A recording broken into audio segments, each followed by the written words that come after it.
What's up, peeps? Turn-based Nanashi here. Another video, another review. We are crawling to 250 subscribers.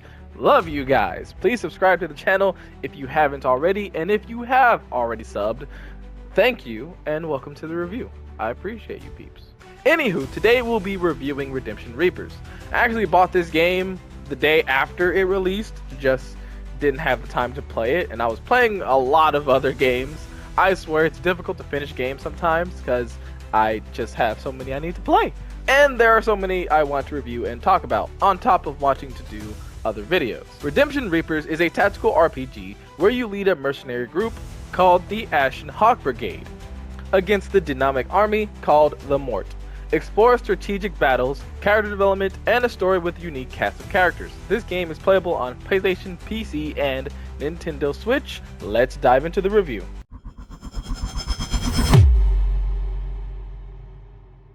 Gameplay in this game is actually decently fun. It has such a natural feel of planning your attacks accordingly, since if I attack an enemy, an ally can do a follow-up attack. He does it, you want to do it too. Follow you up. Still going. That was just a warm-up. I won't relent. There are quite a lot of abilities in this game. Each character has such an interesting fighting style. I personally love the main character Sarah and her fighting style because I literally dodge everything. Everybody whiffs when it comes to me. And you get a free follow-up attack. I love it. Then you also have like an archer and a tank.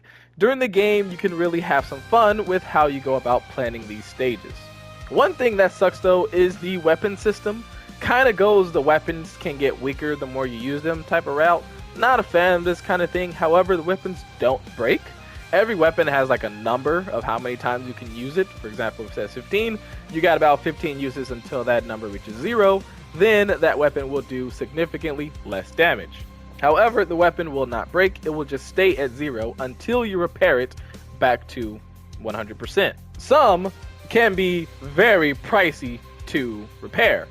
About to lock into probably the second to last mission. Let me see if I can repair. 1,800?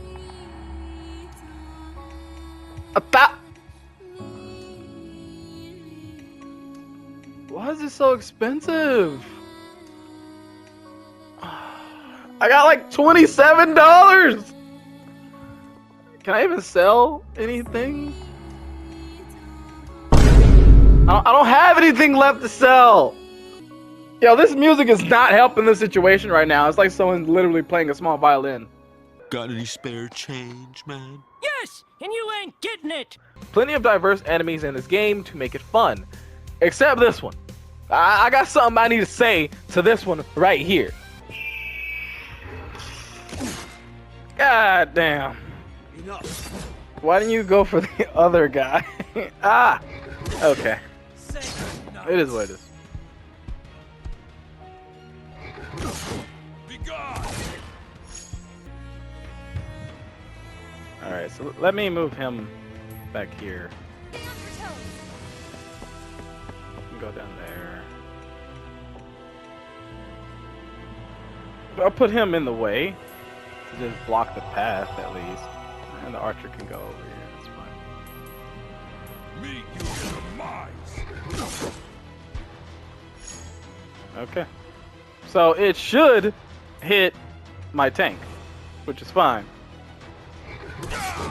So that thing is dead. Okay, my tank might die. I know this didn't just skip an easy hit. Oh. Meet you in the mines. Ready for more? I don't even think it's dead. This ain't dead. This literally hit all 3 of my guys and lowered their defense. Lowered their defense and attack. God damn. I don't even think I can kill this bitch.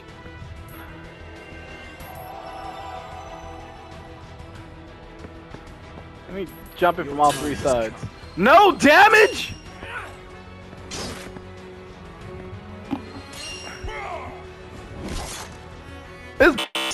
again dead! And he decreased my shit again! Ah! God dang. Like, this one caused me to restart the stupid mission. I hate it. Also, that reminds me, there is no, like, loading your last turn, which kind of sucks. Which sucks actually a lot. You can only restart the mission. It gets a little bit annoying. Also, there are quite a lot of stages you fight in this game. It's decently long. It's about 29 chapters.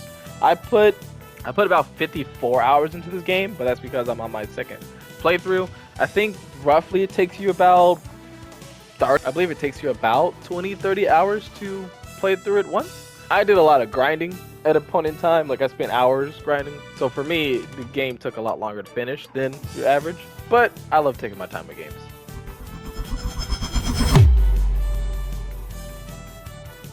So the story itself, it's okay. It's not the most badass, but it's not crap either.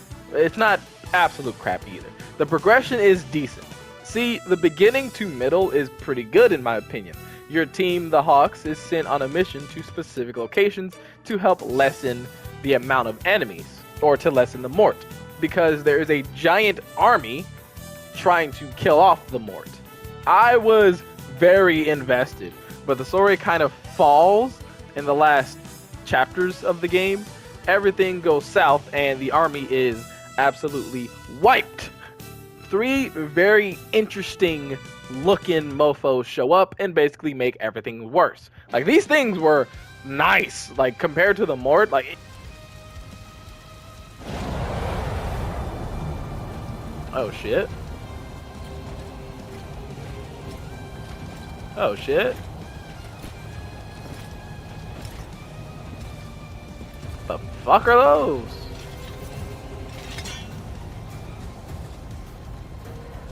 Oh, they just had one of the smoothest walkouts. Oh shit! That man walking like a G. Who the fuck is this? I'm loving this shit. That man got his own, like, walkout song.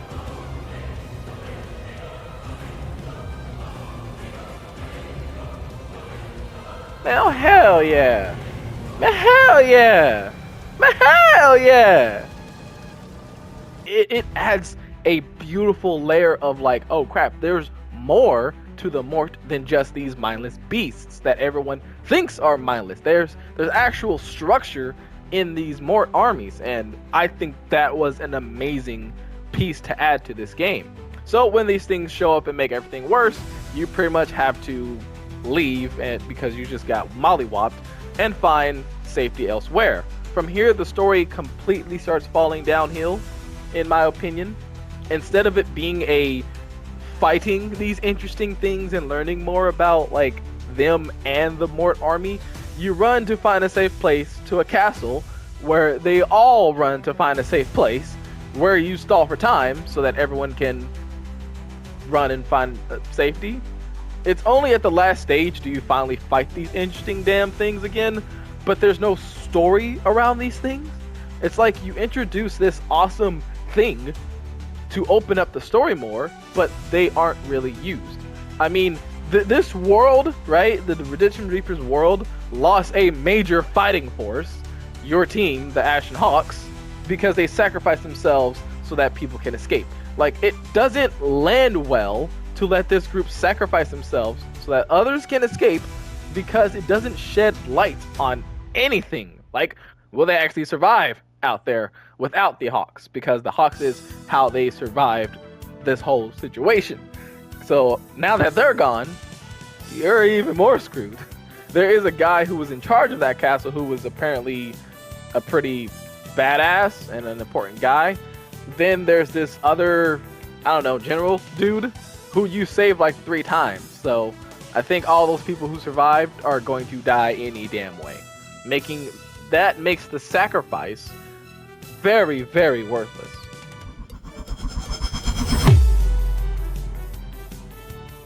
Character development in this game is decent. You will be able to learn quite a bit about everybody. That is appreciated. as you journey through the game, Law was my favorite. Like, my man is hungry for some fights, man.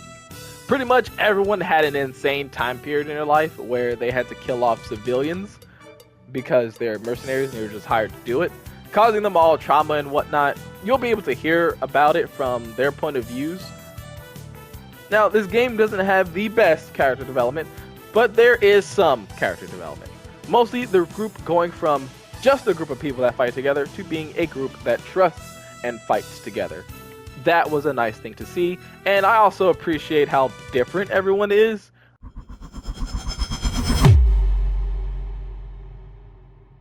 There is a little bit replay value. Again, I'm playing it a second time, especially if you want to unlock and fully upgrade all abilities, because it's going to take you more than one playthrough to do that. Story-wise, nothing changes, but it does have a new game plus. So you'll be able to put your high-level hands on some low-level Mort in the beginning of the game. Now, enemies don't start from level 1, like when you first play the game. They roughly hover around your level, but you still get to put your hands all over them. Like, hands rated E for everybody.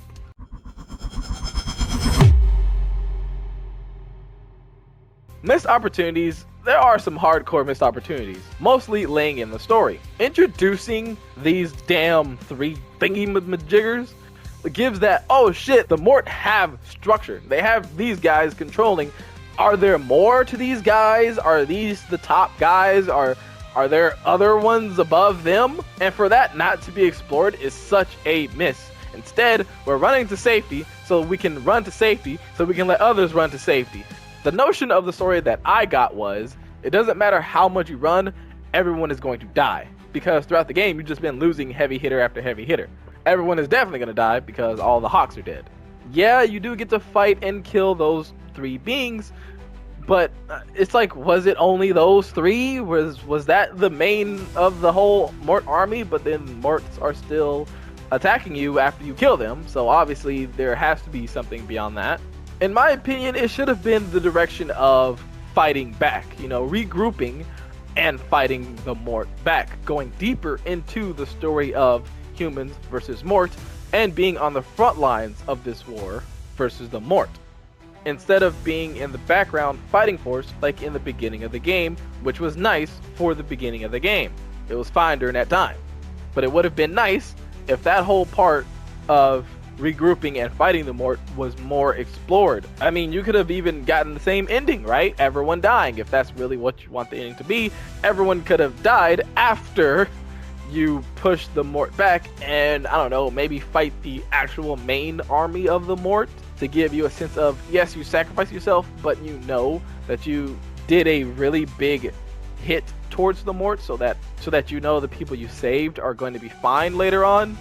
But no.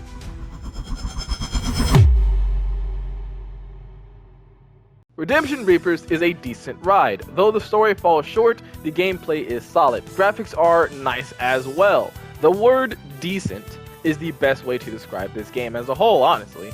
You get about 20 something hours with one playthrough, and you can definitely give it a second playthrough with the new game plus. There isn't a lot of character development, but it is there. Beautiful maps and a crap ton of enemy types. You will be outnumbered every single map, but you have the confidence and the abilities to take on all of these enemies. My rating for this game is